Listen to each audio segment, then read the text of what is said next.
faraha gani wanazozihifadhi? Kwa nini wasitoke hadharani na wao wakasema tunapinga ushoga na usagaji na ndoa za jinsia moja? Wao wanasema wanahifadhi faraha za watu. Maana yake nini? Jiulizeni hapo. Faman tabi'a al-qawm fahuwa minhu, mwenye kuongozana na watu nayo yuko pamoja nao.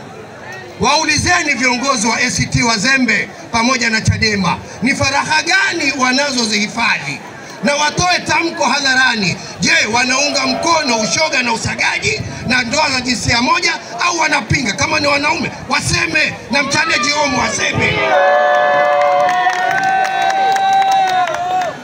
Lakini muda hautoshi ndugu zangu Wakonde. Bosi wangu akinipangia nije Konde, nitakuja na nitakaa na nyinyi mwezi na mengi ya kusema. Lakini ndugu zangu, hapa kuna mmoja alisema tumechoka na kiatu kimoja.